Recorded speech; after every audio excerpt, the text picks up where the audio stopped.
जितके हे मार्क्स तुम्हाला जास्त असतील, 5 समजा 84 पैकी 25 ठिकाणी, 6-10 ठिकाणी वगैरे, तितके तुम्ही भाग्यवान होत जातात. किलवर राणी काढणाऱ्या माणसांना बहुधा बेनिफिट मिळतात पण फ्रीडम नसतं. किलवर पत्ता जे काढतात किंवा किलवर पत्ता जे विचार करतात त्यांचा एक मेन चॅलेंज असतो की I need 100% freedom for doing anything which I like. आजचा जो विषय आम्हाला दिला होता भाग्याची कर्म अंकावरून, टॅरो कार्डवरून, हातावरून, हा ऍक्च्युली आम्हाला सुद्धा इतका नवीन होता. म्हणजे तुमच्यापेक्षाही आमची परीक्षा होती असं मी म्हणेन. कारण की फक्त डोळे मिटायचे आणि आपल्या डोळ्यासमोर 52 पत्ते असे फिरवायचे आणि ज्या पत्त्यावर आपण थांबतोय तो पत्ता लक्षात ठेवायचा. कारण मोबाईल हा न्यूमरोलॉजीचा एक छोटा पार्ट आहे. मोबाईल नंबर हे तुमचं सगळं नाहीये. काही ज्यांचे मोबाईल नंबर चांगले नाहीये ते सुद्धा तुम्हाला टॉपला जाताना दिसत आहे. 2 नंबर आहे चंद्राचा, 4 नंबर आहे राहूचा, दोन्हीची टोटल होते 6. 6 म्हणजे पुन्हा लक्ष्मी आली, पैसा आला, शुक्राचं प्रेम प्रणय आलं. चंद्रामध्ये तुमचं मन आहे आणि राहू हा न्यूमरोलॉजी प्रमाणे एक गुंड आहे. भारतीय शास्त्र हे अत्यंत पारंपरिक आहे. म्हणजे आपण जेव्हा इतिहास हा विषय विचार करतो तेव्हा तो काही शतकांचा असतो. मात्र भारतीय संस्कृती हा जेव्हा विषय येतो तेव्हा तो इसवी सन पूर्व 1000 वर्षाचा येतो. तर आपलं नशीब वाचणं आवश्यक आहे. नशीब वाचायला शिका आणि त्याच्यावरून आपल्या पुढची लाईन ऑफ ऍक्शन ठरवा. थँक्यू. अंकांना एवढं महत्व काय? पत्रिका तयार कधी होणार? आधी ते बाळ जन्माला यायला पाहिजे. ते जन्माला येताना आता आजकाल तर सीझर करून तुम्ही डेट ठरवू शकता.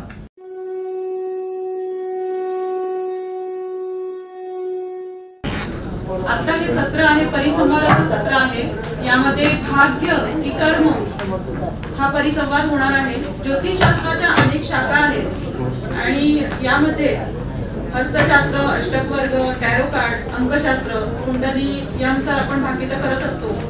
आणि आपल्याला हे माहित आहे की भाग्यस्थान म्हणजे नवम स्थान आणि कर्मस्थान म्हणजे दशम स्थान आहे. तर आपल्या कुंडलीत भाग्यस्थान म्हणजे नवम आणि दशम स्थान हे आपल्या कुंडलीचा आरसा असतो. त्यानुसार आपल्याला जे काही मिळणार असतं ते आपल्याला ते तिथून दिसत असतं. त्यामुळे याच्यासाठी आज इथे ज्येष्ठ ज्योतिर्विद सगळे आमंत्रित होणार आहेत आणि त्यांच्याकडून काही प्रश्न उत्तरे घेतली जाणार आहेत. भारतीय शास्त्र हे अत्यंत पारंपरिक आहे. म्हणजे आपण जेव्हा इतिहास हा विषय विचार करतो तेव्हा तो काही शतकांचा असतो. मात्र भारतीय संस्कृती हा जेव्हा विषय येतो तेव्हा तो इसवी सन पूर्व 1000 वर्षाचा येतो. त्याची सुरुवात वेदांपासून झाली. वेद, उपनिषद, त्यानंतर विविध दर्शनशास्त्र आले. त्यानंतर वेदांचं हे 6वं अंग म्हणजे ज्योतिषशास्त्र. ज्योतिषशास्त्रात अनेक पद्धती रुजू झाल्या, अनेक वेळा विरोध झाले, अनेक वेळा सपोर्ट झाले, तरी सुद्धा हे शास्त्र टिकून आहे. म्हणजे शास्त्र स्वतः समर्थ आहे. आपण फक्त ते कार्य करीत आहोत. अशा या शास्त्रात अत्यंत एक महत्त्वाचा विषय येतो कायम की मग तुमचा या शास्त्रावर विश्वास आहे, मग तुमच्या भाग्यावर विश्वास आहे की तुमच्या कर्मावर विश्वास आहे? हा रोज सकाळ दुपार संध्याकाळ येणारा प्रश्न. मैं मेरे भाग्य को कभी दोष नहीं देती. इंसान का जन्म मिला ये क्या कम भाग्य है?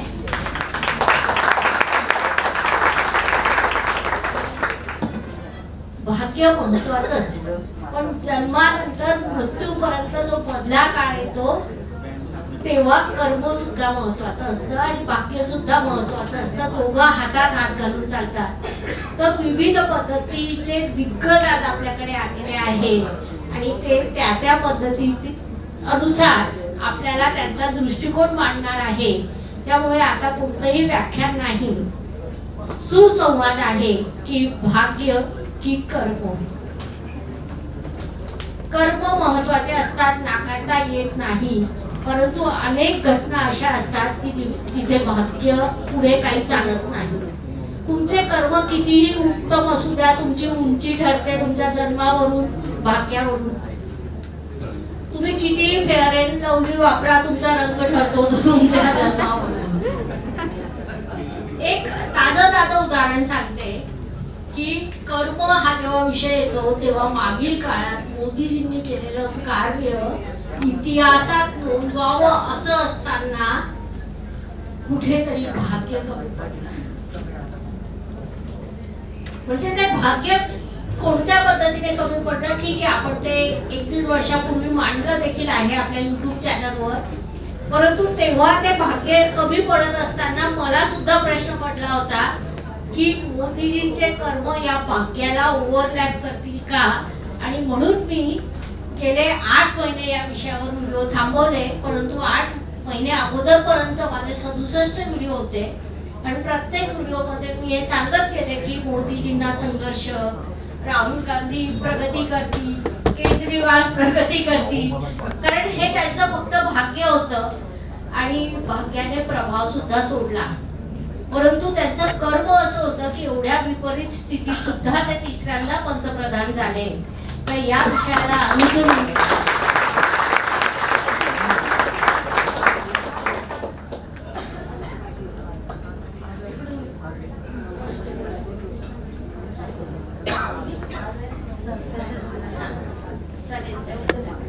या विषयाला अनुसरून आपल्याकडे आलेले दिग्गज सर्व आपापले विचार मांडतील.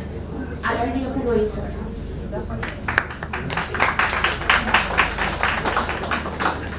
या विषयावरून एक गमतीदार गोष्ट पहिल्यांदा मी शेअर करतो, मग डायरेक्ट सगळ्या विषया म्हणणार सुरुवात करतो.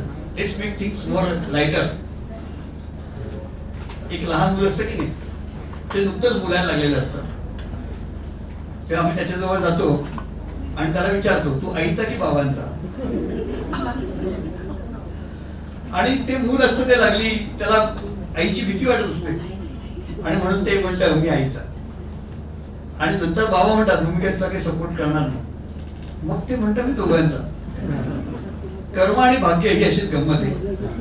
बोलताना प्रत्येकाला आपण कर्माचे आहोत असं सांगायला फार आवडतं, पण त्याच्यानंतरच्या दिल्या रिस्ट्रिक्शन्सला लक्ष देतात आणि तो म्हणतो मी दोघांचा. नाव टॉपिक इज ओव्हर.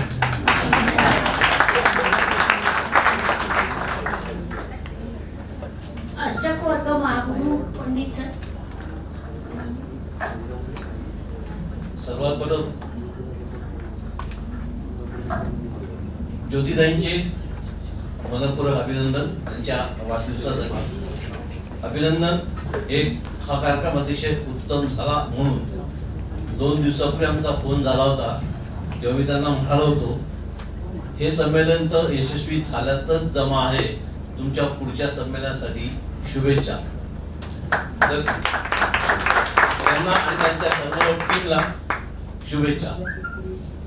आजचा विषय आमच्या अष्टक वर्गामध्ये एक सिद्धांत आहे, कोणताही ग्रह पूर्णपणे शुभ किंवा अशुभ नाही. अगदी कर्केचा गुरु भाग्यातला असला तरी तो पूर्ण शुभ नाही आणि अगदी अष्टमातला नित्याचा शनी असला तरी तो पूर्ण काही अशुभ नाही. अष्टक वर्ग असं वाटतं की जीवनाची कोणतीही घटना चांगली अगर वाईट जेव्हा घडते ती एकट्या शनीमुळे घडत नाही. तसं असतं तर शनी 7.5 चालू असताना मोदीने अख्खा भारत ताब्यात घेतला नसता. एकटा शनी काही करत नाही, गुरु काही करत नाही, तर हे सगळे ग्रह आपापल्या परीने आपल्या कॅपॅसिटी प्रमाणे आणि नियतीने शासनाने त्यांना जो कोटा दिलेला आहे की रवी 48 बिंदू देतो याप्रमाणे ते सगळे ग्रह आपापल्या परीने कॉन्ट्रीब्युशन करतात आणि ती घटना घडत असते. तीच गोष्ट आपल्या प्रारब्ध आणि प्रयत्नाच्या बाबतीत आहे. आपण प्रारब्धाला खूप महत्व दिलं तर राहुल गांधींच्या भाग्यामध्ये 32 गुण होते. पंतप्रधान व्हायचा 3ऱ्यांदा प्रयत्न केला, जमला नाही. हिंदुत्व आजकाल फार जहाल झालेलं आहे आणि त्यांचं सगळ्यात विशुद्ध हिंदुत्व असे सावरकर चुकीच्या काळात जन्माला आले. आजकाल ताकलादू हिंदुत्व असं देखील आज ते हिंदू हृदय सम्राट मस्त सिंहासनावर बसून ऐश्वर्य भोगतायत आणि सावरकरांचे आयुष्यभर हाल हाल हाल हालच झाले. मी आता 12 पत्रिकांची पीपीटी इथे आणलेली आहे. आज वेळ मिळेल की सांगता येत नाही, लंच टाइम मध्ये पायाचा पट्टी लावू, ज्यांना कॉपी करायची ते करू शकतात. तर त्या संपूर्ण 12 केसेस मध्ये भाग्यामध्ये सगळ्यात कमी मार्क्स सावरकरांना आहे 21, जे मिनिमम 28 पाहिजे. आणि भाग्यामध्ये सगळ्यात भरपूर गुण आहेत आमच्या राहुल बाळाला 32 का 35. भाग्याने दिलं परंतु लाभ झाला नाही. राहुलच्या लाभामध्ये सगळ्यात कमी मार्क आहेत. आणि सावरकरांच्या भाग्यात जरी कमी मार्क असले, त्यांच्या कर्तृत्वामध्ये भरपूर मार्क असल्यामुळे त्यांचं नाव चिरंजीव झालेलं आहे. आमच्या देवेंद्रने खूप गडबड केली, इकडे पळ तिकडे पळ, अमुक तमुक. दशम स्थानाला 40 मार्क आहेत, पण भाग्याला 25 मार्क आहेत. त्यामुळे भाग्याने साथ दिली नाही. मुख्यमंत्री पद गेलं, परत आलं, उपमुख्यमंत्री पद त्यातही 2 भाग झाले. एकनाथ शिंदेच्या पण दशम स्थानामध्ये 40 मार्क आहेत. देवेंद्रच्या लाभस्थानाला 38 आहेत, शिंदेच्या लाभस्थानाला 39 आहेत. पण दोघांच्याही भाग्यस्थानाला 25-25 आहेत. त्यामुळे आयुष्यभर संघर्ष दोघांनी देखील केलेला आहे. पण भाग्याच्या बाबतीत, लाभाच्या बाबतीत एकनाथ शिंदे किंचित वरचढ झालेले आणि मुख्यमंत्री झालेले आहेत. आम्ही आमच्या परीने पत्रिकेचं वेटेज बघताना 9, 10, 11 या भावातील त्यांचे गुण बघत असतो. थोडाफार अंदाज येतो. मी नेहमी सांगत असतो, आमच्या नेताजी भक्तांना कायम वाटतं की पहिला पंतप्रधान होण्याची सगळी क्वालिफिकेशन्स नेताजींकडे होते, पण तरी बापूजींनी त्यांच्या प्रेमामुळे नेहरूंना पंतप्रधान केलं आणि नेताजींवर अन्याय झाला. हे सगळं ठीक असलं तरी नेताजी फक्त नेहरूंची पत्रिका, नेहरूंचं सर्वाष्टक, नेताजींची पत्रिका, नेतींचं सर्वाष्टक बघत नाही. नेताजींची पत्रिकाच इतकी बिघडलेली आहे की शेवटी रानामध्ये कंदमुळं खाणं त्यांच्या नशिबी होतं. आणि यांची पत्रिकाच इतकी उत्तम आहे की पोटावर गोळा येणारच होतं.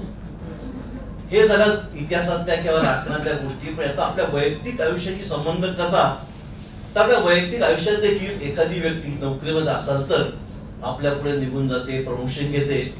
मग साहजिकच आपली मनोवृत्ती, तो चमचा आहे, त्याचं क्वालिफिकेशन नाही, माझं खरं क्वालिफिकेशन, त्या खुर्चीवर माझा हक्क होता, माझा एक्सपिरियन्स आहे, वगैरे वगैरे सगळ्या गोष्टी आपण त्याच्यात कम्पेअर करतो. त्याचं शिक्षण, माझं शिक्षण, त्याचा अनुभव, माझा अनुभव आपण कम्पेअर करत नाही. ती त्याची आणि आपली पत्रिका, त्याचं आपलं सर्वाष्टक. आपली पत्रिका जर नेताजी आणि सावरकरांसारखी असेल तर एखादी नेहरू आपल्यापेक्षा पुढे जाणारच आहे. हे आपण अभ्यास केला पाहिजे, ऍक्सेप्ट केला पाहिजे. त्यामुळे आपलं जे रक्त तापतं ते तापणार नाही. फॅक्ट्स ऍक्सेप्ट करा आणि जर उपायांवर विश्वास असेल तर उपायांनी तुम्ही प्रारब्ध बदलू शकता. काही लोकांचं म्हणणं आहे की प्रारब्ध बदलत नाही. प्रारब्ध बदलण्यासाठी ज्योतिषशास्त्र आहे. तुला 104 ताप आहे पण मी इंजेक्शन देणार, तू घरी जा असं सांगून उपयोग नाही. 104 तापाला इंजेक्शन द्यावं लागतं, उपाय सांगावे लागतात. तर आपली पत्रिका, समोरच्याची पत्रिका, आपलं भाग्य, त्याचं भाग्य बघा. एक चांगलं वाक्य आहे की एका प्रारब्ध काही करू शकत नाही, जसं आपण राहुल गांधींच्या सर्वाष्टकात पाहिलं. आणि नुसतं कर्माधिकारी काही करू शकत नाही, सावरकरांच्या नेतीजींच्या पत्रिकेत आपण पाहिलं. हे दोघांनी हातात हात घालून चाललं पाहिजे.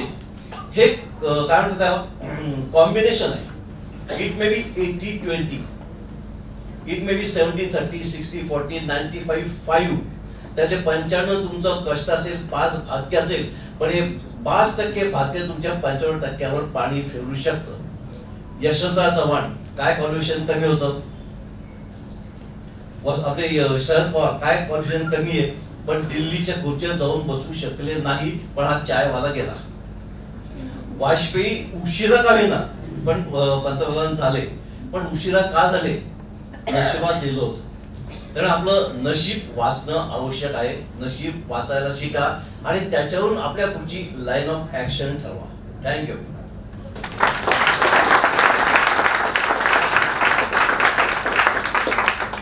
खूपच छान. अष्टवर्गातून भाग्य आणि कर्माची उत्तम दिशा सरांनी सांगितली, त्यांचे विचार सांगितले. त्याच पद्धतीने आपल्याकडे न्यूमरॉलॉजी खीळ आलेले आहेत.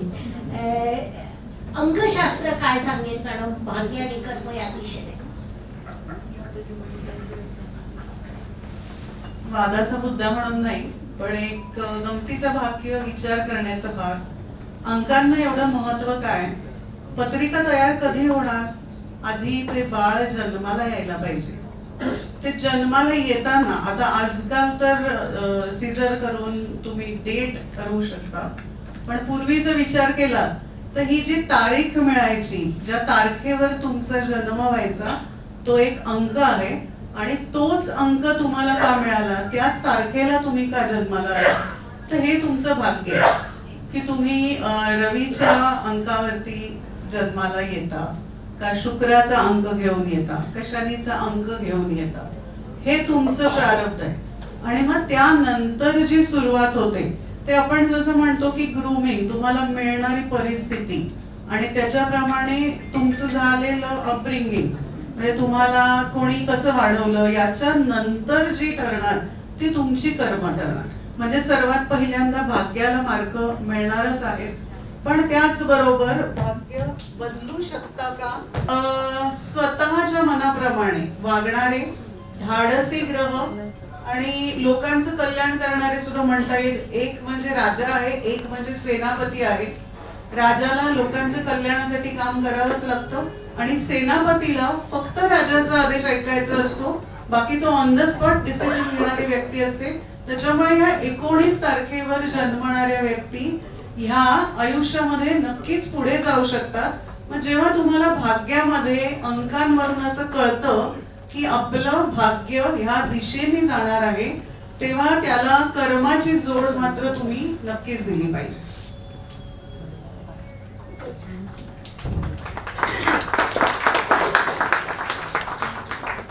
आता टॅरो कार्डच्या माध्यमातून तुम्ही कसं सांगाल हा प्रश्न मला अगोदर पडला. प्रश्नच विचारू नका. टॅरो कार्डचा स्प्रेड मांडल्याशिवाय मी काहीच सांगणार नाही. पण मी आता भाग्य का कर्म हा जेव्हा विषय निघाला तेव्हा एक बेसिक ॲस्ट्रोलॉजीचा कॉन्सेप्ट आहे गोल्डन ज्युपिटर. तर गोल्डन ज्युपिटर जेव्हा आपण म्हणतो, आम्ही एकदम महिला ज्योतिर्वेदमधल्या माझ्या मैत्रिणी आहेत, सविता महाडिक आमच्यामध्ये एकदम आउटस्टँडिंग आहे, हुशार आहे. तर सुरुवातीला तिने सांगितलेला कॉन्सेप्ट होता तो मला खूप आवडला. तर कोदंड शनी आपण नेहमी म्हणतो, पण टी आणि अरुंधती अशा दोघी जणी बोलत होत्या बहुधा, तेव्हा त्यांनी गोल्डन ज्युपिटर हा कॉन्सेप्ट सांगितला की कर्मयोग सांगणारा शनी जेव्हा फिरत फिरत स्वतःच्या व्ययात येतो, मकर राशीतून कर्माच्या राशीतून फिरत फिरत जेव्हा तो भाग्याच्या गुरुच्या राशीत येतो तेव्हा तो शनी राहत नाही, तो गुरु होतो. आणि म्हणूनच त्या शनीला आपण गोल्डन ज्युपिटर म्हणतो. आणि तिथे धर्म कर्म योग झालेला असतो. आणि त्यामुळे हा गोल्डन ज्युपिटर शनी म्हणजे काय, तर जेव्हा तुम्ही तुमचे कर्म करत करत तुमचं भाग्य मिळवता त्यावेळेला तुम्ही भाग्याचेही झालेला असता आणि कर्माचेही झालेला असता, जसं सर म्हणाले तसं. तर मला वाटतं हा गोल्डन ज्युपिटर हा कॉन्सेप्ट आजच्या परफेक्ट आहे. थँक्यू. अधिक विश्लेषण करावं. नाही, मी त्यांच्या क्षेत्रात जात नाही. मला भीती वाटते, वकिलांशी मी पंगा घेते आणि मी पैसे दिल्याशिवाय भांडत नाही. जोरदार टाळ्या.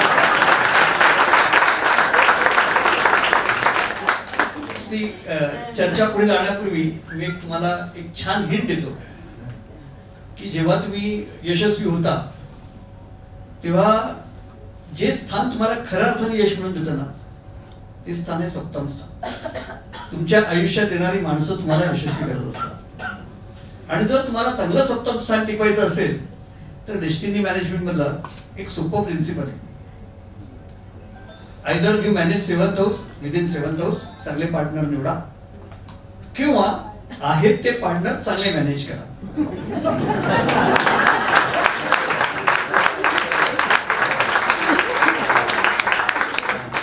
आहेत ते पार्टनर जर तुम्हाला चांगले मॅनेज करायचे असतील तर त्या मॅनेजमेंटसाठी त्याच्यापासून 3रं स्थान आणि 10वं स्थान, कोणतेही स्थान मॅनेज करताना कर्म आणि पराक्रम हे ते भाव मॅनेज करत असतात. लग्नस्थान तुम्ही 3य दशमातून मॅनेज करता. सेम वे सप्तम स्थान तुम्ही 9व स्थान आणि 4th स्थानातून मॅनेज करायचं असतं. म्हणजे चतुर्थ स्थान is house of comforts and 9th house is house of trust. You can manage 7th house with comfort and trust. तुम्ही जेव्हा तुमच्या कोणत्याही जोडीदाराला कम्फर्ट आणि ट्रस्ट देता तेव्हा ते 7th हाऊस मॅनेज होत असतं. And that is one of the basic keys. चला आता माझा विषय त्याच्यावरती मी 2 मिनिटं बोलून घेतो. इथे जमलेल्यापैकी लेफ्ट हँडेड किती लोक आहेत? त्यांनी कृपया हे गंभीरपणे घेऊ नका. पण बाकी सगळ्यांनी आपले उजवे हात आणि डावे हात बघायला हरकत नाही. एकाच वेळी उजवा आणि डावा हात बघा. हातातला मोबाईल बाजूला ठेवला तरी चालेल. आणि ज्यांच्या डाव्या हातावरती रवी रेषा प्रॉमिनंट आहे, डाव्या हातावरती रवी रेषा प्रॉमिनंट आहे आणि उजव्या हातावरती नाहीये, त्यांनी भाग्यात होतं ते गमावले. आणि ज्यांच्या डाव्या हातावरती रवी रेषा खूप छान नाहीये पण उजव्या हातावरती आहे, त्यांनी भाग्य कमावले. येस, सगळ्यांनी चेक करून घ्या.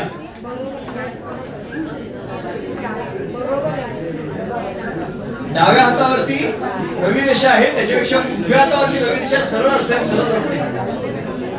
आणि मला खात्री आहे दादा शेवाळेंची उजव्या हातावरची रवी रेषा, एक सेकंड, दादा शेवाळेंच्या उजव्या हातावरची रवी रेषा ही चक्क रवीच्या पेरामध्ये सुद्धा घुसत असणार आहे.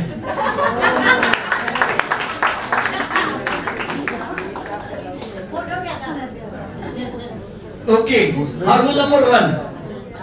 दुसरा रूल नंबर 2, कोणत्याही व्याख्यानामध्ये 3पेक्षा जास्त रूल सांगू नये, लोकांच्या लक्षात राहत नाही. रूल नंबर 2, ज्यांच्या डाव्या हाताची बोटं सरळ आहेत आणि उजव्या हाताची बोटं वेडी वाकडी झाली, किंवा डाव्या हाताची बोटं वेडी वाकडी आहेत आणि उजव्या हाताची बोटं सरळ झाली, हा एक फरक सगळ्यांनी करावा. कारण ह्या सगळ्या प्रक्रियेमध्ये ना एक सोपी गोष्ट लक्षात घ्या. आपल्या अंगावर सुद्धा वजन असेल उचलायला, जसं काल मी एक विषय मांडला होता की आम्ही खजिना वाहतोय की वजन वाहतोय.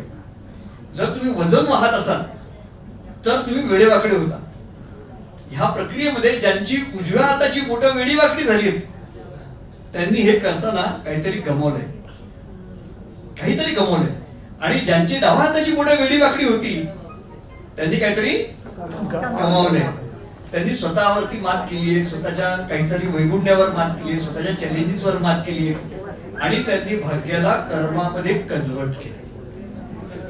परत दोन्ही हात बघा आणि मला सांगा, ज्यांच्या डाव्या हाताची आणि उजव्या हाताची दोन्हीची बोटं वेडी वाकडी आहेत त्यांनी कुणालाही दाखवू नका.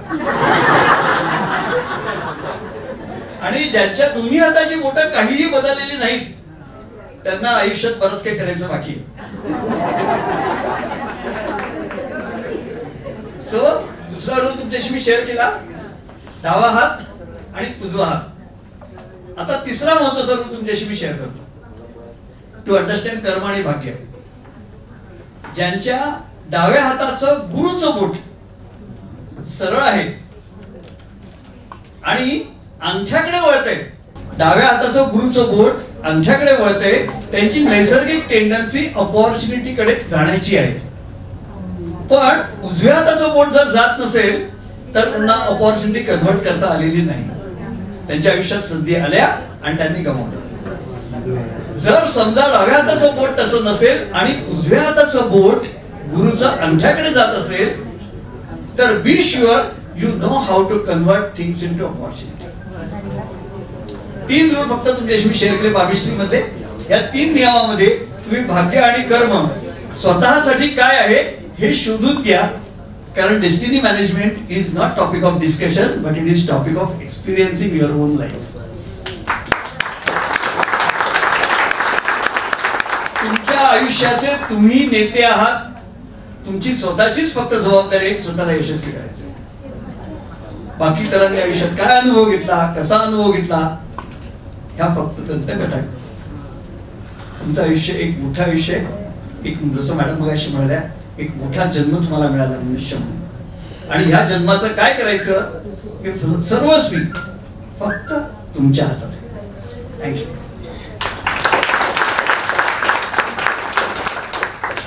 सकाळपासून आपण बोलतोय ज्योतिषशास्त्र सोपं आहे, ते पुन्हा एकदा सिद्ध झालं. अगदी सोपे सोपे छोटे छोटे 3 नियम आपल्याला मिळाले की जेव्हा आपण कुठेही आणि केव्हाही पटकन वापरू शकतो.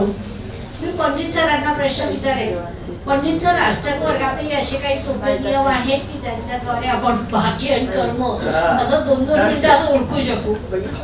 आता सांगितलं की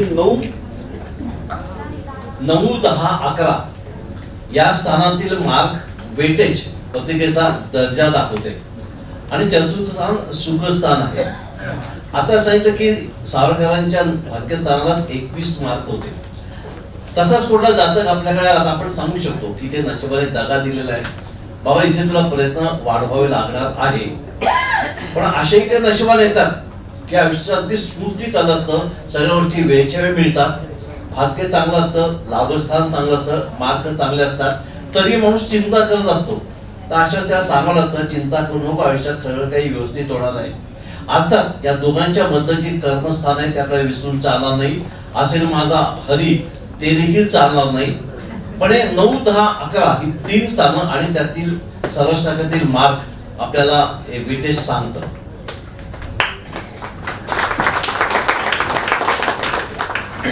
खूपच छान. ज्योतिषशास्त्रातील प्रत्येक पद्धती सोप्या पद्धतीने समजून घ्यायचा मार्ग आपल्याला दाखवतच असते, मग ती अष्टकवर्ग का असेना.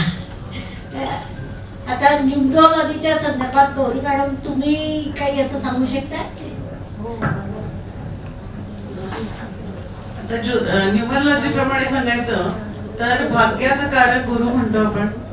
गुरुचा नंबर 3, ज्यांच्या बर्थ डेट मध्ये नंबर 3 मिसिंग आहे त्यांनी एक लक्षात ठेवायचं की आपल्याला कुठेतरी भाग्य कमी पडतंय. भाग्य कमी पडतंय याचा अर्थ काय? चांगलं आयुष्य मिळालंय, सगळं मिळालंय, पण भाग्य कमी पडतं याची जर करेक्ट डेफिनेशन करायची तर 99.99% मध्ये येणारी लोक ही खूप आहेत. म्हणजे आता जर या स्पर्धात्मक युगात बघायचं तर 99% मिळवणारे खूप आहेत, पण त्यातलाही 99.9 मिळवणारा आणि 99.7 मिळवणारा याच्यातला जो 0.7 वाला आहे ना, त्यांनी पण तेवढीच कष्ट केले, त्यांनी तेवढीच मेहनत केली, पण कुठेतरी आयत्या वेळी त्याला लक फॅक्टरनी दगा दिलेला. मग हे लोक कोण असतील तर ज्यांना कर्माची साथ मिळाली नाही, त्यांना न्यूमरोलॉजी प्रमाणे आम्ही असं म्हणतो की त्यांच्या अंक कुंडलीमध्ये जशी ज्योतिष शास्त्रामध्ये तुमची 12 घरांची कुंडली असते तशीच न्यूमरोलॉजी मध्ये 9 घरांची कुंडली असते. त्याला तुम्ही अंक कुंडली म्हणता जन्माची. ह्याच्याच बरोबर जशा ज्योतिष शास्त्रामध्ये दशा, अंतर्दशा, विदशा असतात तशाच न्यूमरोलॉजी मध्ये सुद्धा वेगळ्या पद्धतीने कॅल्क्युलेट होणाऱ्या दशा, अंतर्दशा असतात. जसा एक स्पॅन आपला ज्योतिष शास्त्राने 120 वर्षाचा मानलाय तसा दशाचा काल तसा न्यूमरोलॉजी मध्ये 45 वर्षाचा असतो. त्याच्यामुळे जेव्हाही आम्ही मोबाईल नंबर मध्ये बोलतो, थोडस मी मोबाईल मध्ये घुसते आहे कारण मोबाईल हा न्यूमरोलॉजीचा एक छोटा पार्ट आहे. मोबाईल नंबर हे तुमचं सगळं नाहीये. काही ज्यांचे मोबाईल नंबर चांगले नाहीये ते सुद्धा तुम्हाला टॉपला जाताना दिसत आहे. म्हणजे मोबाईल नंबर बदलला की मला सगळं काही मिळणार आहे असं नाही, कर्म तुमची सुधारायला पाहिजे. तर आपण म्हणतो की मोबाईल न्यूमरोलॉजीचं जेव्हा आम्ही प्रेडिक्शन करतो तेव्हा आम्ही सांगतो की एक सायकल पूर्ण पाहिजे. लोकांना प्रश्न पडतो की एक सायकल म्हणजे काय? एक सायकल म्हणजे न्यूमरोलॉजी प्रमाणे 45 वर्षाचं एक सायकल जेव्हा त्याचं कंप्लीट होईल तेव्हा तुम्ही त्याचा पास्ट वर्तवू शकाल की पास्ट मध्ये तुझ्या हे झालेलं असेल आणि मग फ्युचर साठी काम करताना तुम्हाला त्याचं भाग्य वाढवायचंय तेव्हा तुम्हाला त्याला काही चांगल्या नंबर्सची साथ देणं गरजेचं आहे. जसं की नंबर 3 आहे, नंबर 7 आहे, नंबर 1 आहे. मग तुम्हाला पुन्हा अंक कुंडली बघून त्या व्यक्तीला भाग्यासाठी 3 नंबर तर सरास द्या, तुम्हाला अथॉरिटीसाठी 1 नंबर आणि 9 नंबरचं कॉम्बिनेशन तुम्ही मोबाईल मध्ये द्या, कुठे लिहायला द्या. पूर्वी काय करायचे की हातावरती लिहायला द्यायचे, वहीवरती लिहायला द्यायचे. जेव्हा मोबाईलचं प्रश्न एवढं नव्हतं तेव्हा नंबर लिहून तुम्हाला त्याचे रिझल्ट प्राप्त करता यायचे. तर अशा रीतीने 1-2 उदाहरणं मी तुम्हाला दिली की तुम्ही भाग्याची साथ मिळवण्यासाठी कर्माच्या जोडीला हे नंबर्स वापरू शकता, की जसं की 31 नंबरचं कॉम्बिनेशन नेम आणि फेम साठी आहे, ते तुम्ही हातावरती लिहू शकता. 6 नंबर तुम्ही शुक्राचं म्हणता. आता शुक्र का गरजेचं आहे, तर काही लोकांना कशाचे प्रॉब्लेम असतील, पैशाचे प्रॉब्लेम असतील, काही लोकांना कशाचे असतील, लग्नाचे असतील. ज्योतिषाकडे येणारी मॅक्झिमम लोक ही पैशाने गांजलेली असतात. प्रमोशन कशासाठी हवं असतं, तर चांगलं स्टँडर्ड ऑफ लिव्हिंग साठी नोकरी हवी असते, प्रमोशन हवं असतं, सत्ता हवी असते. तर यासाठी तुम्हाला त्यांना जी कॉम्बिनेशन देता येतील ती 31 नंबर आहे, 19 नंबर आहे, पैशासाठी 29 नंबर आहे, अशी काही कॉम्बिनेशन तुम्ही त्यांना देऊ शकता. आणि फक्त शुक्रासाठी तुम्ही त्यांना 15 किंवा 33 नंबरचे कॉम्बिनेशन द्या.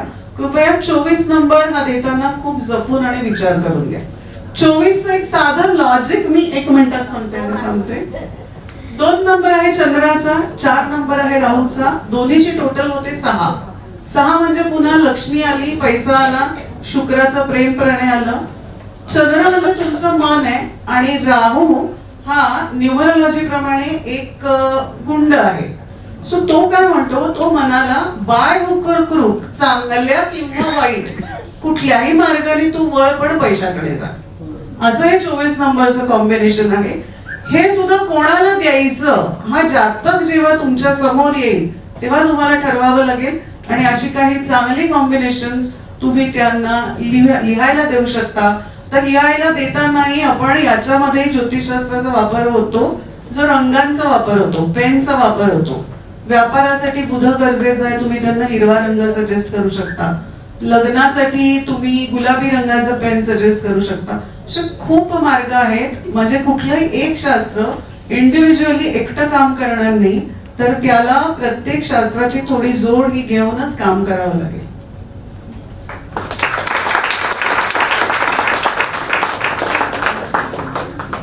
खूपच सुंदर. आज खरोखर आपल्याकडे एकाहून एक दिग्गज आलेले आहेत आणि आता पागे मॅडम आपल्याला काय सांगतात ते आपण ऐकूया. टॅरो कार्ड्सवरनं आपल्याला जर भाग्य बघायचं असेल की अनेक वेळा प्रयत्न करून सुद्धा एखादी गोष्ट घडत नसते, त्यावेळेला आपण टॅरो कार्ड्सचा कसा वापर करावा.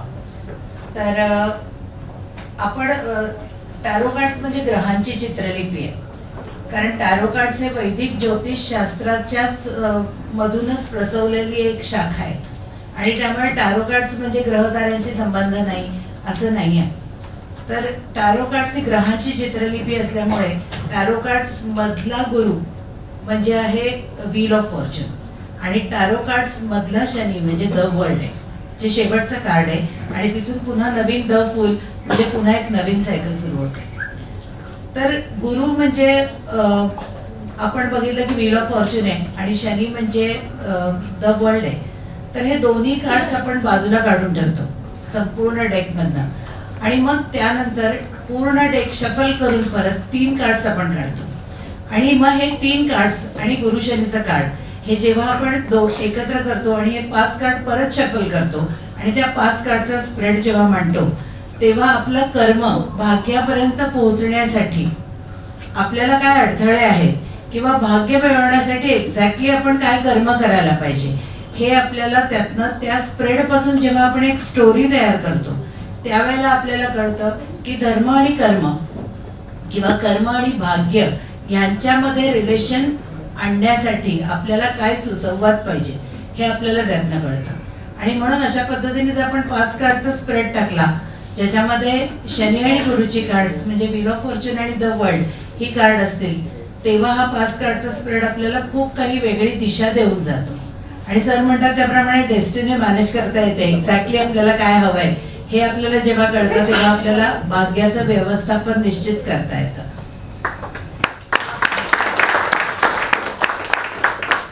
खूपच छान. Purohit sir, with kind permission of the रायस धमाल करूया. जोरात हो म्हणाल तर करायची. That's it. चला, तुमची आजची जी स्थिती आहे ही जर तुम्हाला सुधारायची असेल तर तुम्हाला मी एक सूचना देऊ शकतो आणि तुम्ही सगळ्यांनी मला कोऑपरेट केलं पाहिजे. पण येस सर.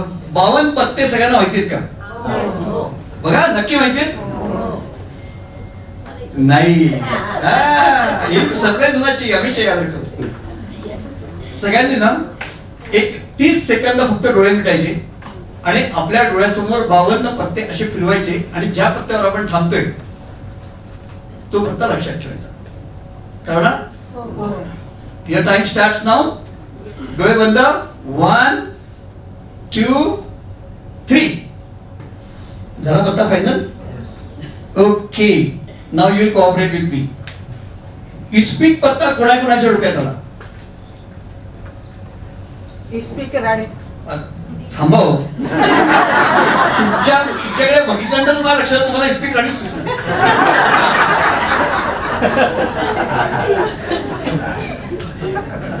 Just joking.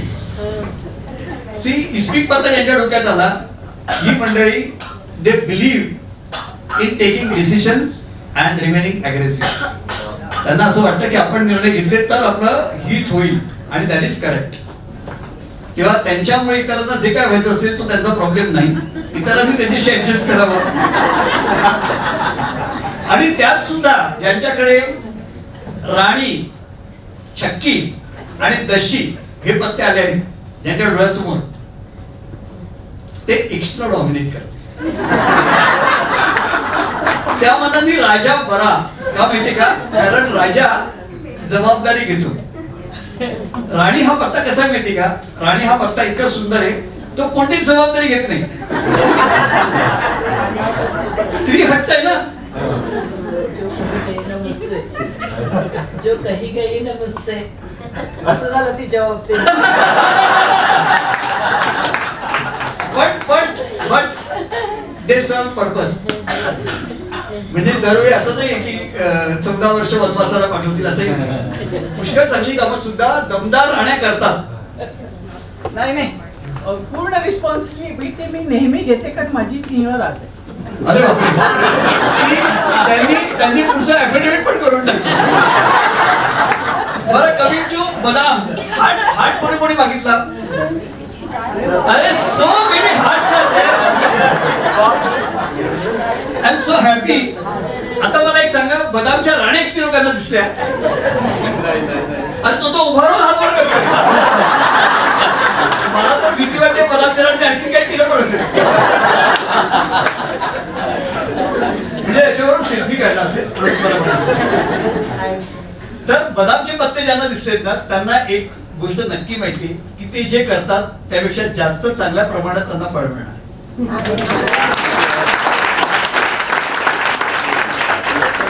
आणि त्यात सुद्धा जसं मी स्पीक 6 म्हटलं तर तसं बदाम 6, बदाम 1 ही जी पानं आहेत ही खूप छान आहेत. बदाम 1 दॅट्स इट. ती माणसं आपली एकदम आपल्या जिकडे निशाने पे बाण मारणे में हुशार नाही. आणि बदाम 2 आहेत त्यांना त्यांच्या मनासारखी मंडळी नक्की प्रेम करणार.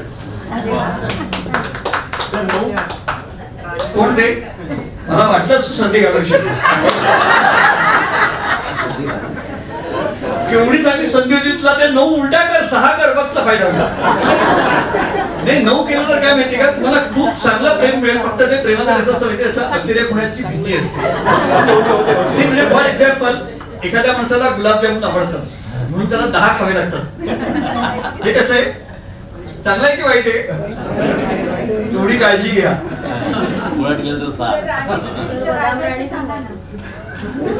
राजा हा जबाबदारी घेणारा आणि त्या जबाबदारीच्या वरती निभावणारा राजा असतो. जेव्हा तुम्हाला गेसिंग करण्याची संधी असते ना तेव्हा बदाम राणी आणि राजा सगळ्यांना आवडतो. बदाम गुलाम कोणी काढला का? अपेक्षित आहे. ज्यांच्या घरात बदाम राणी आहे त्यांच्याकडे गुलाबी आलीच.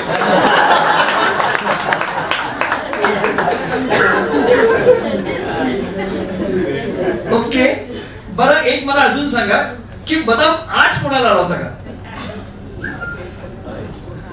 C slow and steady wins the race. बघा संधी मिळाली तर खूप उशीर करू नका कदाचित तुमच्या समोर संधी निघून जाताना दिसेल आणि मग तुम्हाला अष्टक वर्गाचे गुण बघायची वेळ येईल.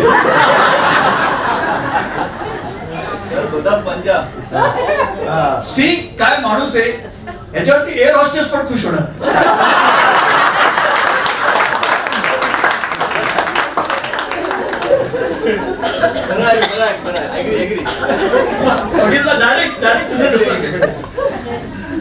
सी बदाम 4 कोणी घेतलंय का? वाचला? अरे आहेत का? सर 8 बदल सांगा. 8 बदल. बदाम 8 बदल सांगा. 8 बदाम 8 थोडं स्लो. हा म्हणजे आपल्याला होतंय पण ते उद्या होतं. येस चौकट राजा. चौकट यायचंय की अरे तुमच्यावर अख्खा पिक्चर होऊन गेलाय. बरं कमिंग टू अच्छा अशी किती माणसं आहेत ती त्यांनी चौकटचा पत्ता काढला. खूपच चांगली माणसं आहे ती. कारण चौकट पत्ता जे काढतात ना ते म्हणतात आम्हाला कोणाचं काही नको, आम्ही जे करू त्याचं आम्हाला द्या, आम्हाला कोणाचं काही नको. चौकट राजा असतो तो जरा जोरात सांगतो हे मी केलंय ना हे मला असं हवं एवढंच. मैं किसी को देगा नहीं, इसका फुकट में कुछ लेगा नहीं. ओके चौकट एक्का कोणी आहे का? येस तुम्ही प्रोफेशनली खूप सक्सेसफुल होऊ शकाल. फक्त क्लायंट म्हणून फी आधी घ्या. ओके चौकट 4 कोण आहे का? Very good. तुम्ही आउट ऑफ बॉक्स थिंकिंग करत राहा, यू विल बी सक्सेसफुल. आता किलवर चौकट 10 सांगा ना. नेहले पे दहलावा आप तो इंतजार सिर्फ नेहले का है. See you will wait for opportunity as opposition leader and you take correct position. जर समजा सासू सून राईट्स असतील तुमच्या घरामध्ये तर पहिल्यांदा दुसऱ्याला काय ते करू द्या, मग तुम्हाला यश चांगलं मिळेल. पहिलं नाही करायचं काही. चौकट राणी अरे वा it's a very good beneficiary. See चौकट राणी त्यांनी आतापर्यंत केलेल्या सगळ्या फिक्स्ड डिपॉझिट्सचं त्यांना एनकॅशमेंट होण्याची शक्यता निर्माण झालेली. तुम्हीच केलेल्या गोष्टींचं चांगलं फळ तुम्हाला आता मिळेल. चौकट 9 महामंत्री येस. चौकट 7 बघा ज्यांच्याकडे 7 हा पत्ता आला त्याच्याबद्दल मी काय बोललो नव्हतो इतक्या वेळ, पण त्याचा एक ऍडव्हान्टेज असतो जेव्हा 7 नंबर असतो की नाही पत्त्यांमध्ये स्पेशली, बाकी तर कोणाच्या एरियात विषय होत नाही. एका बाजूला वकील आणि एका बाजूला पुणेकर आणि तसं पंडित सरांवर माझा एवढा कॉन्फिडन्स नाही की ते माझी बाजू मांडली.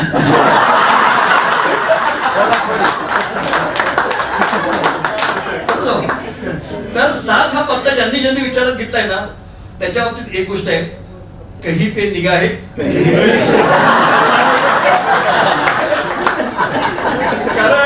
कारण कसं असतं 7 ऑफ हार्ट्स असतं ना जेव्हा तेव्हा तुमचं हार्ट 7 जणांकडे असतं आणि बहुतेक ते सगळे झेरॉक्स कॉपी असतात.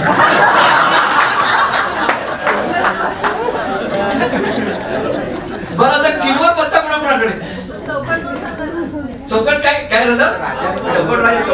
चौकटला सांगितलं ना मगाशी मी.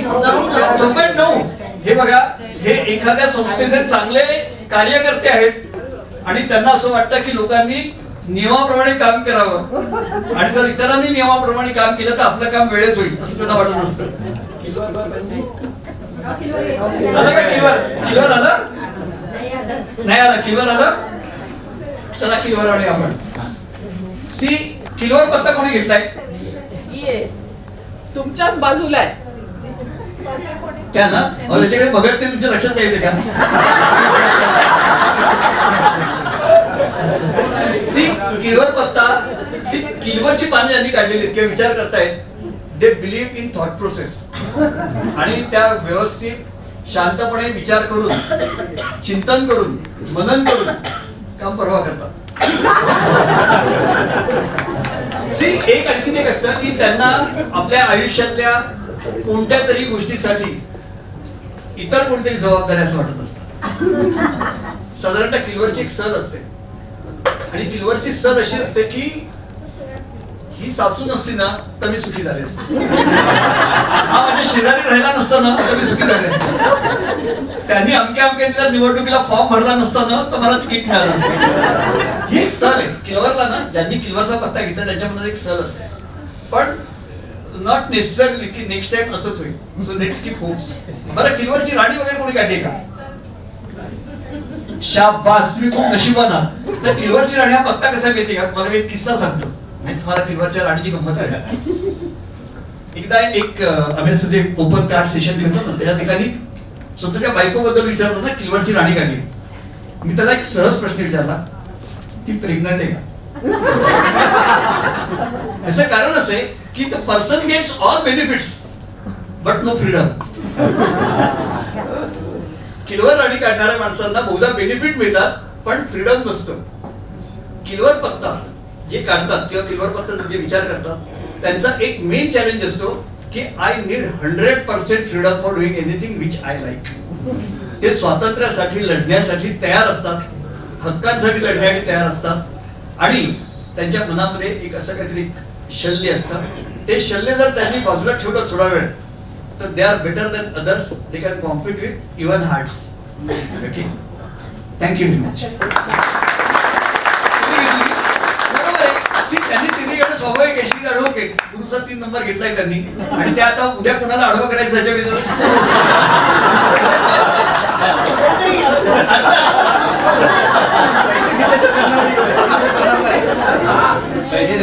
मला असं म्हणावं लागेल, ये अंदर की बात है, ऑडियन्स हमारे साथ है. Thank you very much. कोणाला काय विचार असेल तर विचारू शकता. It was just entertainment. कोण 10 नंबरी कोण कोण आहे? कोणत्या रंगाचा? किल्वर 10. सी किल्वर 10 हा पत्ता चांगला आहे, नो डाउट. पण एक गोष्ट असते कि 10 नंबरी है ना, ये बहुत अच्छा सुलझा हुआ अपॉर्चुनिस्ट होता है. वो वेट करते किसी भी जगह. कुठेही 10 नंबर ज्याच्याकडे असतो ते एका संधीची वाट पाहत असतात. म्हणून त्याला नेले पे द्यायला असा शब्द प्रयोग केला मगाशी. जोपर्यंत दुसरी व्यक्ती चूक करत नाही तोपर्यंत तुम्ही वाट पाहिजे. आता बघूया आता काय करतोय हा. ट्रॅफिकमध्ये असत नाही, आता सिग्नल तोडला आणि पकडला तर तुम्ही अशी वाट बघायची. ज्यांच्याबद्दल तुम्हाला राग आहे ना त्यांना काही सांगायचं नाही. Yes madam. इस्पीक एका काय म्हणे? मला वाटलंच त्याच्याकडे एवढं मोठं मान घेतलं असेल त्यांनी. सी त्यांना त्यांच्या गोष्टी ज्या त्यांनी शोधून काढल्या किंवा ज्या गोष्टीवर त्यांना श्रद्धा आहे, विश्वास आहे, त्या अतुलनीय आहेत असा त्यांचा ठाम विश्वास आहे. इस्पीक राजा. इस्पीक राजा इज अ पॉवरफुल प्लॅनेट. एक फार पॉवरफुल कार्ड आहे. इस्पीक राजा म्हणजे हे जर मला मिळालं तर मी या जगावर सत्ता गाजवीन. जर माझ्या नवऱ्याने माझं ऐकलं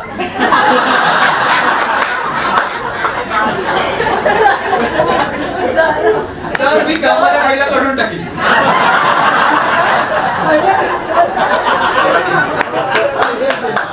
जर नवऱ्याने माझ्या ऐकलं तर मी कामाला पहिला काढून टाकीन.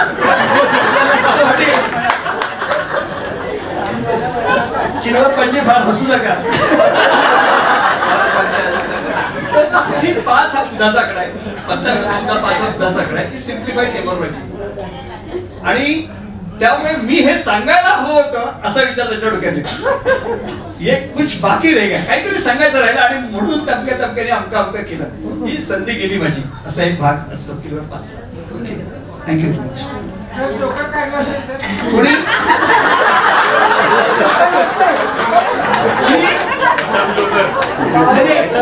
जोकरला कलर नसतो. जोकरला कलर नसतो पण ज्यांना जोकर सुचला आहे मी त्यांचं कौतुक करतो. त्यांना मॅडम जे काम सांगतील त्यांना करावं लागेल. त्यांना कुठल्या सिक्वेन्स मध्ये बसायचं आहे त्यांना कुठे ठरायचं असतं. इस्पीक एका सांगितलं. इस्पीक एका जणी धरला डॉमिनेटिंग फीचर्स. आणि इस्पीक असतील तर ते अथॉरिटीसाठी काम करू शकतील. बदाम असतील तर परफेक्शन साठी काम करतील. चौकट असतील तर व्यवहारासाठी काम करतील. किल्वर असतील तर पुन्हा तरी धडा शिकवण्यासाठी काम करतील. Okay, it was very simple experiment. Thank you very much.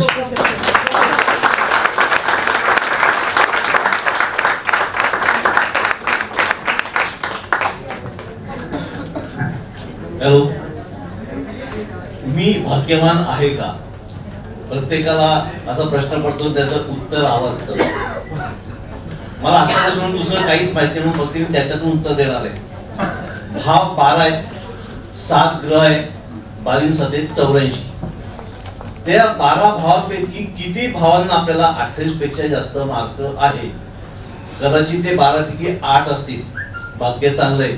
कदाचित 12 पैकी 2च ठिकाणी 28 पेक्षा जास्त आहे आणि 10 ठिकाणी मार्क खाल्लेला आहे. हे इंडिकेशन आपण समजून घ्यायचं. आपल्या वेगळ्या प्रकारच्या कुंडल्या असतात, आधी षडवर्ग कुंडल्या देखील. आपण फक्त लग्न कुंडलीमध्ये आपलं भाग्यस्थान बघतो, तसं 14ही कुंडल्यांमधलं आपल्या भाग्यस्थानाला किती मार्क आहे बघा. समजा 14-15 कुंडल्या पाहिल्या, 15 पैकी 12 कुंडल्यांमध्ये माझ्या भाग्यस्थानाला चांगले मार्क आहेत. उत्तर मिळतं तुम्हाला. 14-15 कुंडल्यांपैकी 14-15 ठिकाणी माझ्या भाग्यस्थानाला गुण नाही असं पण झालेलं आहे, ते तुम्हाला उत्तर मिळतं. त्यातून हे जे 84 कॉम्बिनेशन्स आहेत त्यात 5 पेक्षा जास्त मार्क किती ठिकाणी मिळालेले? 6 पेक्षा जास्त किती आहेत? 7 किती? 8 तर फार रेअर झालं. जितके हे मार्क्स तुम्हाला जास्त असतील, 5 समजा 84 पैकी 25 ठिकाणी, 6-10 ठिकाणी वगैरे, तितके तुम्ही भाग्यवान होत जातात. 2 मिनिट आहे. लाथ मारेल तिथे पाणी काढेल, मैं पर्वत को हिला दूंगा, असं सगळं डायलॉग बाजी होते. पण बऱ्याचशा गोष्टी आपल्या हातात नसतात. आपण कोणत्या काळात जन्म घ्यावं हे पण आपल्या हातात नसतं. तिथे भाग्याचा संबंध येतो आणि याचा रेफरन्स मी आपल्या ज्योतिषशास्त्राला संबंधानच देणार आहे. आमच्यापेक्षा जे बरेच ज्युनियर आता ज्योतिषी आलेले आहेत आणि आमच्यापेक्षा ते जगामध्ये पोहोचलेले. व्हॉट्सअप आहे, फेसबुक आहे, ट्विटर आहे, अमुक आहे, तमुक आहे. एकेकाळी आम्ही हाताने लेख लिहित होतो. 7-8 पानाचा लेख लिहायचा आणि 4थ्या पानावर चूक झाली तर ते पान परत लिहून काढायचं आणि नंतर तो लेख झाल्यानंतर आम्ही चालत दादांकडे जायचो तो लेख द्यायला. आता ही नवीन पिढी स्पीच टू काय राईट टॉक प्रकार आहे, त्यामुळे यांचा लेख 5 मिनिटांमध्ये होतो. आमच्या काळामध्ये एक लिहिलं की आम्ही 4 दिवस आराम करायचो, खूप काम केलेलं. आता या स्पीच टू टेक्स्ट मुळे एका दिवसामध्ये 10 लेख केले जातात. 5व्या मिनिटात मेल केला की तो दादांच्या टेबलावर जातो. आमच्या काळामध्ये हे व्हॉट्सअप वगैरे काही नव्हतं. आम्ही एका शाळेमध्ये दर रविवारी सर विनामूल्य व्याख्यान द्यायचो अनेक वर्षानुवर्ष. आता शाळेमध्येच आम्ही व्याख्यान घेतोय. तो हॉल किती मोठा असणार? 5-25 लोक, 50 लोक. त्या आमच्या त्या कार्यक्रमाला 50 लोक असायचे. ज्या कोणी व्याख्यान दिलं तो त्या 50 लोकांपर्यंत पोहोचायचा. आता लगेच झूम आहे, युट्यूब आहे, क्षणात तुम्ही लाखो लोकांपर्यंत पोहोचतात. तर हे आमचं भाग्य आहे की आम्ही ह्या काळात टेक्नोसेवी जमान्यामध्ये जन्माला आलो नाही आणि हे या लोकांचं भाग्य आहे की हे या काळामध्ये जन्माला आले. त्यामुळे हे देखील तकदीर की बात आहे. त्यामुळे बऱ्याचशा गोष्टी आपल्या हातात नसतात.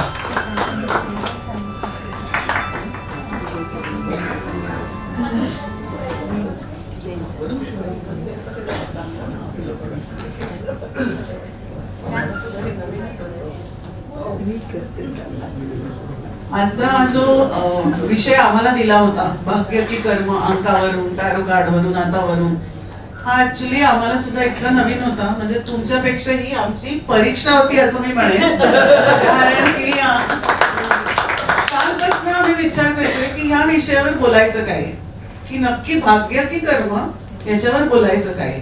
मगाशी इथे आल्यावरही सुनीता ताईंचा आणि माझा विषय झाला. काय टॅरोवरनं भाग्य मी कसं सांगणार आहे. पण ते मला असं वाटतं की एवढ्या कमी वेळात अंकावरून असेल, हातावरून असेल किंवा टॅरोवरून असेल की भाग्य की कर्म हा विषय तुमच्यापर्यंत पोहोचला.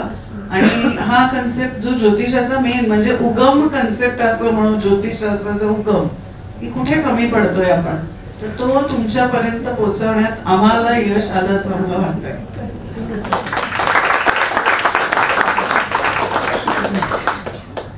माझी एमकॉमची फायनल इयरची परीक्षा होती आणि मी अकाउंटचा अभ्यास करून गेले, पेपर कॉस्टिंगचा होता.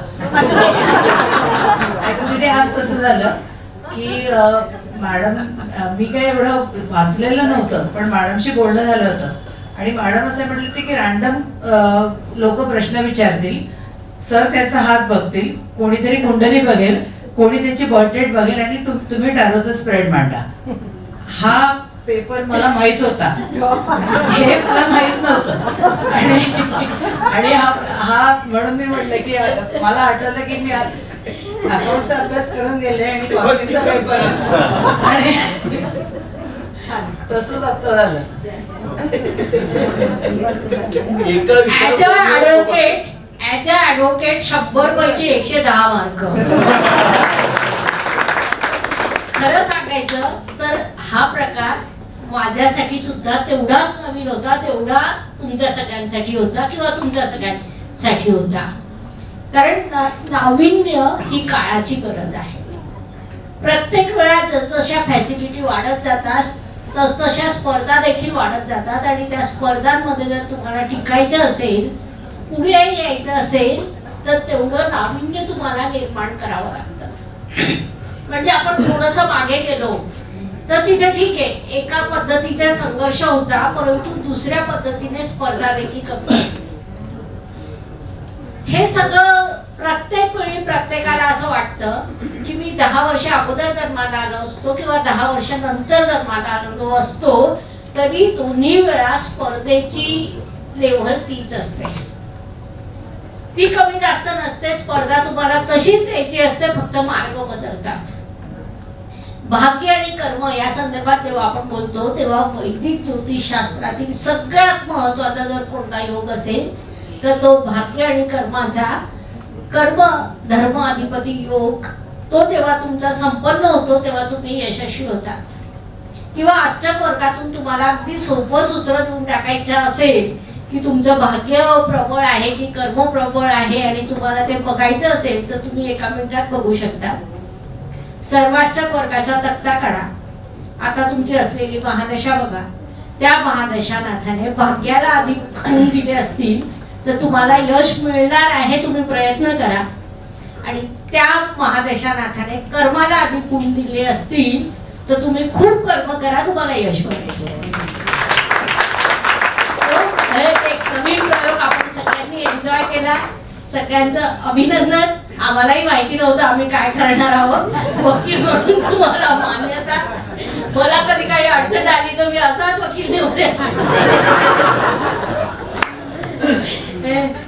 मॅडमनी अपॉर्च्युनिटी दिली आणि सर फुटेज खाऊन गेले.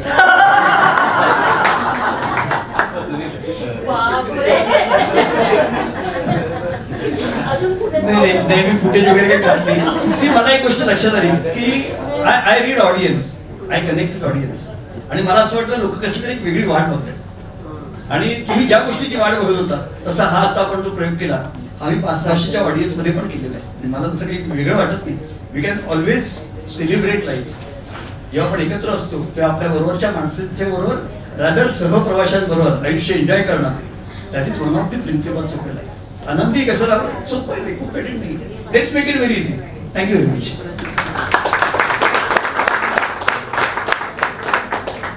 प्रेक्षकांनी सांगावं आमचा नवीन प्रयोग कसा वाटला. पुढच्या अभ्यासात अजून असे प्रयोग करावे. थँक्यू. खूपच छान परिसंवाद झाला. आमच्या medical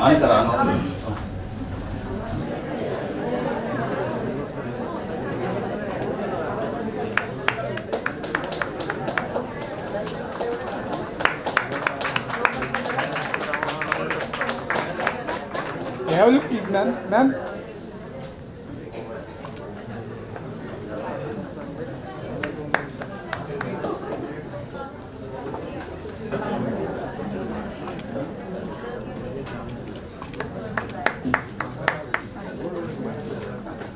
You have a look, please. जोरात टाळ्या झाल्या पाहिजे. नमस्कार. शास्त्राचा अभ्यास करण्यासाठी माझी मराठीतून 11, हिंदीतून 2 अशी पुस्तकं प्रकाशित झाली आहे. विशेष बाब म्हणजे मी स्वतः संशोधित केलेली ज्योती जोशी पद्धती अर्थात जे पद्धती या विषयावर स्वतंत्र ग्रंथ उपलब्ध आहे, त्याचा देखील लाभ घ्यावा. यूट्यूबची कार्यप्रणाली ही मुख्यतः लाईक, शेअर आणि सबस्क्राईबवर चालते. Please like, share and subscribe the channel. धन्यवाद. शुभम भवतु. जय ज्योतिष.